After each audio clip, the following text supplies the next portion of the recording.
मुझे माफ कर दीजिए। 20 साल पहले जो मैंने आपसे वादा किया था वो मैं निभा नहीं सकी। सच को कब तक छिपाया जा सकता है? एक ना एक दिन तो उसे सब पर जाहिर होना ही था। जो हुआ अच्छा हुआ। इतने सालों से हम सब डर डर के जी रहे थे, कहीं ये राज न खुल जाए। और जब अब राज खुल गया है तो ऐसा लगता है कि सीने से एक बोझ हट गया है। अनामिका जी, संभालिए अपनी बेटी को। नहीं सुधा जी, यामिनी आपकी बेटी है और हमेशा आपकी ही बेटी रहेगी। मेरे जन्म देने से मैं मां का हक नहीं जता सकती, बल्कि मैं तो यामिनी के सामने बहुत शर्मिंदा हूं कि मैंने इसे जन्म तो दिया पर मां का प्यार और अपना नाम नहीं दे सकी। बेटी, अगर हो सके तो अपनी इस मजबूर मां को माफ कर देना। कैसी बातें कर रही हैं आप? माफी तो शायद मुझे आपसे मांगनी चाहिए,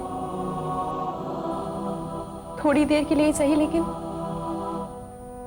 मैंने आपको गलत समझा। मैं ये सोच ही नहीं पा रही थी कि एक माँ की भी कोई मजबूरियां हो सकती हैं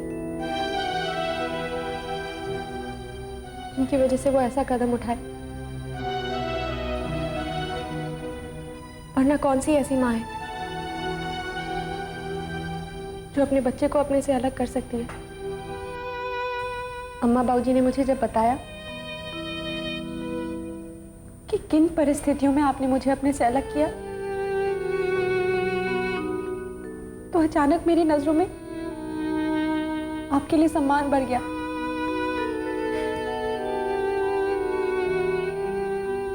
अम्मा का कहना बिल्कुल सही है। इस जगह कोई और माँ होती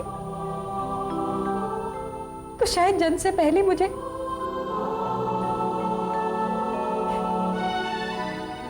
लेकिन आपने ऐसा नहीं किया। आपने मुझे जन्म दिया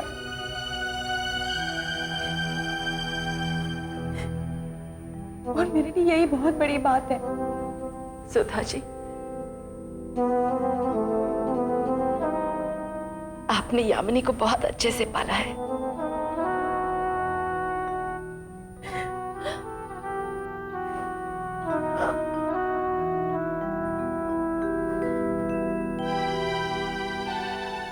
बहुत अच्छे संस्कार दिए हैं इसे।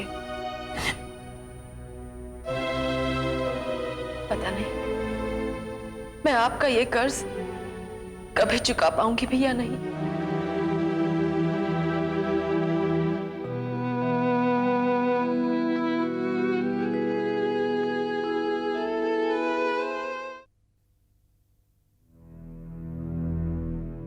क्या हुआ सुधा? क्या कहा उसने?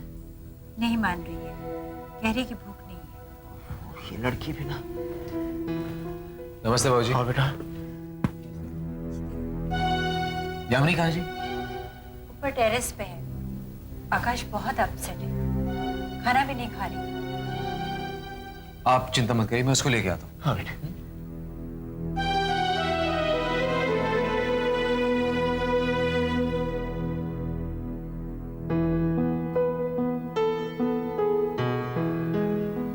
तुम यहाँ अकेली क्या कर रही हो यामिनी?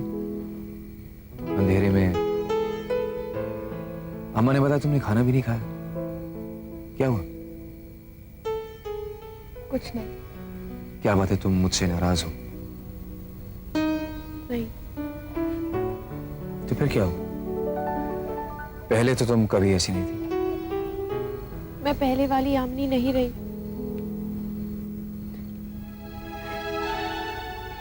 मेरा अतीत बदल चुका है। मैं अम्मा बाबूजी की बेटी नहीं, एक नाजायज औलाद हूं।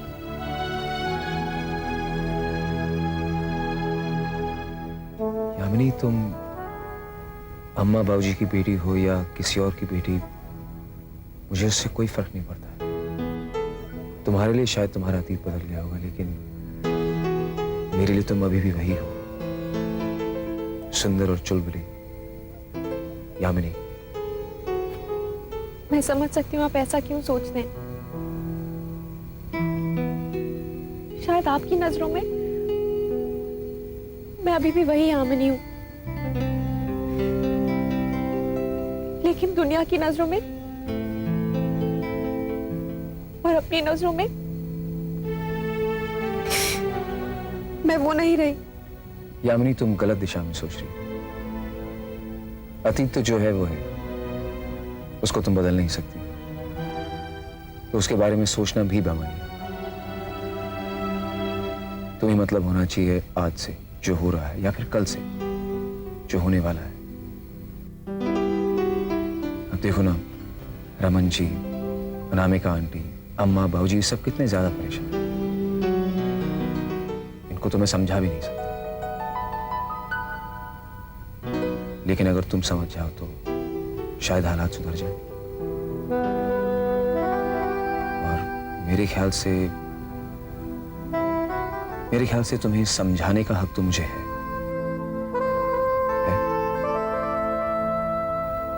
तो चलो फिर खाना खाते चलते हैं। ओके।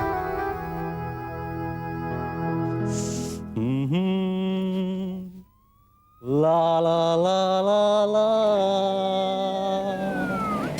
हा हा हा हा हा। मिस्टर रमेश चड्डा, यस, आपको हमारे साथ पुलिस स्टेशन चलना होगा। Police station? पर मैंने किया क्या है और मेरा कसूर क्या है? ये तो पुलिस स्टेशन चलकर ही पता चलेगा। तो देखिए सर, थोड़ा बहुत कानून मैं भी जानता हूँ। बिना वारंट के आप मुझे गिरफ्तार नहीं कर सकते।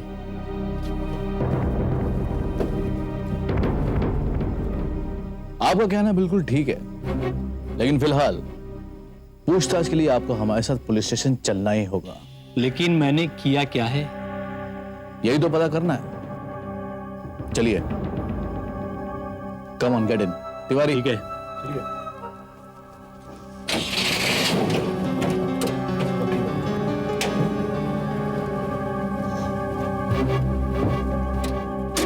चलो।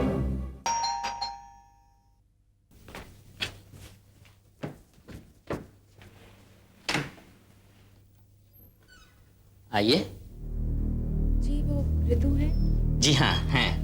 आप बैठिए, मैं अभी उन्हें बुलाता हूँ। आइए, बैठिए। आइए ना, बैठिए, अभी बुलाए। ऋतु बेबी, आपसे कोई मिलने आई है।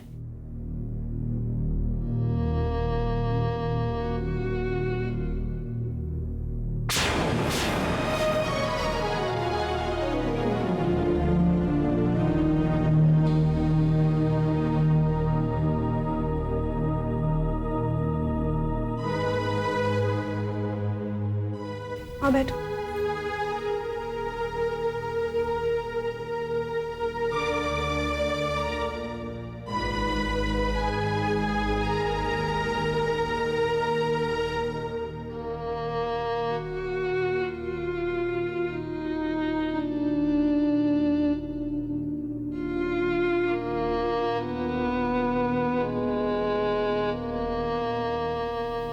ऋतु,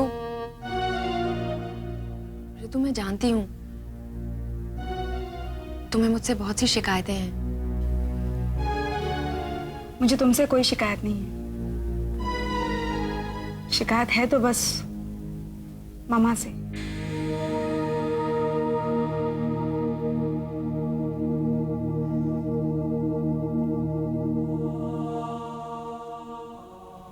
ऋतु, मुझे भी उनसे शिकायत थी कि उन्होंने मुझे जन्म देकर किसी और के हवाले कर दिया। ना अपना नाम दिया, ना अपना प्यार दिया। ऋतु, उनका दोष सिर्फ इतना ही है ना कि उन्होंने मेरे पापा की मौत के बाद मुझे जन्म दिया।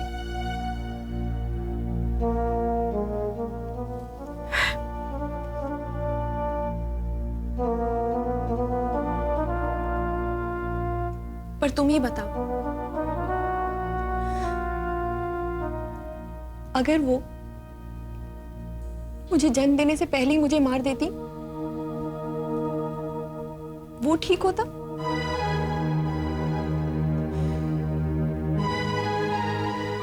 रितु प्लीज,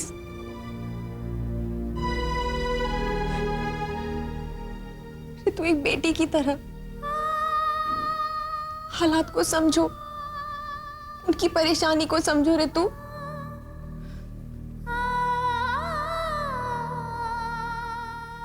एक बात और कहना चाहती हूं मैं, रितु, मैं यहां तुम्हारा प्यार बांटने नहीं आई थी।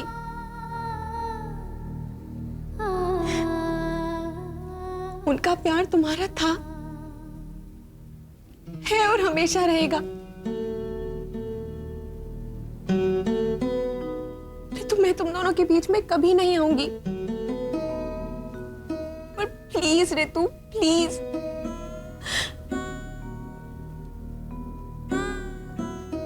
रितु, इस वक्त उन्हें तुम्हारे साथ की जरूरत है। तुम ही उनका साथ नहीं दोगी तो वो टूट जाएगी रितु।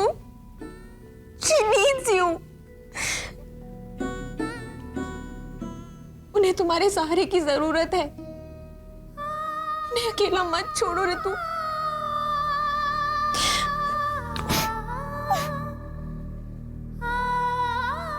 रितु प्लीज। ऋतु पुत्र, मैं। नमस्ते अंकल।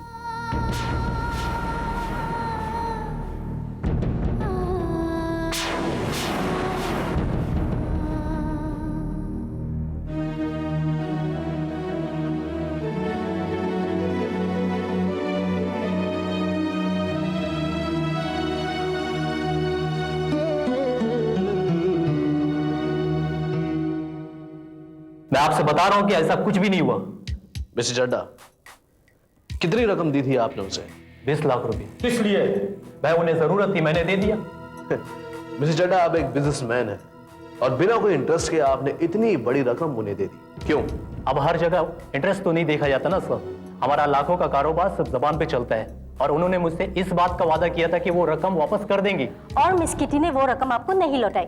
जी, इसलिए आपने उन्हें धमकी दी। मैंने उसे कोई धमकी नहीं दी। आपने उसे धमकी दी कि अगर वो रकम वापस नहीं लौटाएगी तो आप उसका खून कर देंगे। मैंने ऐसा कुछ भी नहीं कहा। तो फिर क्या कहा था? अब देखा मैंने कि 20 लाख मेरे फंस चुके हैं और मैं उन्हें निकालना चाहता था। अब मेरे पैसे सामने वाले पे निकलते हैं, वो देने के लिए एग्री नहीं है। ऐसी कंडीशन में बातों के दरमियान थोड़ा गर्मा गर्मी तो हो जाती है ना। गर्मा गर्मी की नौबत यहां तक आ गई कि आप किटी का खून करने के लिए उसके बंगले तक पहुंच गए। मैं उसका खून क्यों करता सर? अगर मैं उसका खून करता तो मेरे पैसे डूब जाते ना। मिस्टर चड्डा, लेकिन आप उस रात बंगले में मौजूद थे। ये बात सच है कि मैं मौजूद था। मैं वहां पहुंचा, मैं पहुंचते ही मैंने गोली की आवाज सुनी। गोली की आवाज? जी हाँ। उस रात वहां गोली चली थी? जी हाँ, गोली चली थी। किसने चलाई थी वो गोली? मुझे नहीं मालूम। गोली चलते ही बंगले की लाइट ऑफ हो गई और मैं बाहर से वापस चला आया। आपने किसी और को वहां देखा? जी हाँ, मैंने वहां अनामिका सचदेवा को जाते हुए देखा और किसी को नहीं देखा। मिस्टर चड्डा, आप सच कह रहे हैं? जी, मैं बिल्कुल ठीक कह रहा हूं। आप चाहें तो ये बात मैं किसी की भी कसम खा के बोल सकता हूं। उसकी कोई जरूरत नहीं है, लेकिन हाँ, अगर हमें फिर से आपकी जरूरत पड़ेगी तो आपको पुलिस स्टेशन आना पड़ेगा। ओके? मैं आपका ताबेदार हूं सर। अब जब बुलाए मैं हाजिर हो जाऊंगा। You can go. Thank you.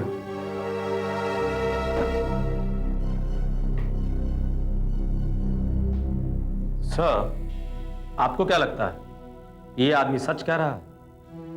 Tiwari, कातिल कभी ये नहीं कहता कि उसने कत्ल किया है, लेकिन इस चड्डा का कहना है कि उसने उस रात वहां गोली की आवाज सुनी। पर हमारे इन्वेस्टिगेशन के हिसाब से अनामिका की पिस्टल से कोई गोली नहीं चली थी। फिर ये गोली किसने चलाई और किस पर चलाई, इस बात का पता लगाना पड़ेगा।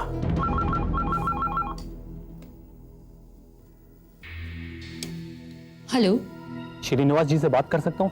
जी वो तो नहीं है। May I know who's on the line? जी, उनसे कहिए चड्डा साहब का फोन था, उनसे बहुत जरूरी बात करना है। मैं दोबारा कांटेक्ट करूंगा। जी।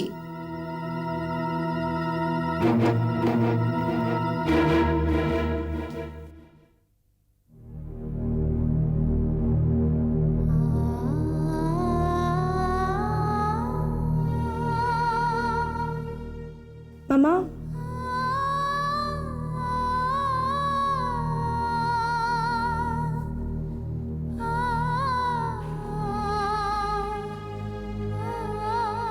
रितु,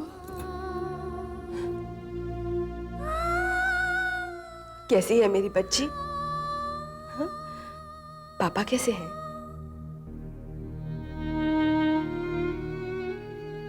समझ गई। तू भी मुझसे नाराज है ना?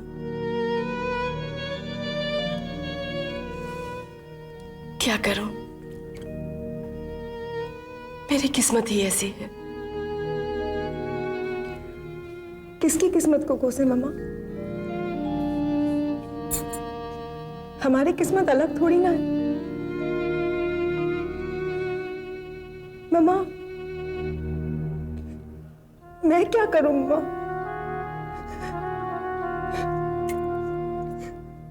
मुझसे ना तो आपका दुख देखा जाता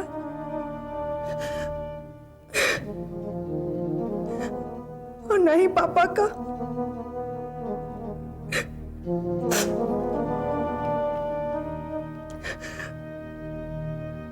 पापा बिल्कुल टूट गए मामा।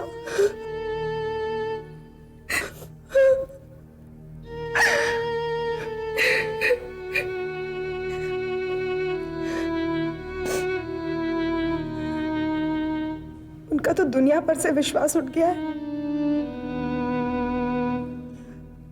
उन्हें ऐसा लगता है जैसे जिंदगी ने बहुत बड़ा धोखा किया उनके साथ। बहुत बड़ा धोखा। नहीं रितु, तेरे पापा को जिंदगी ने नहीं, तेरी मामा ने धोखा दिया है।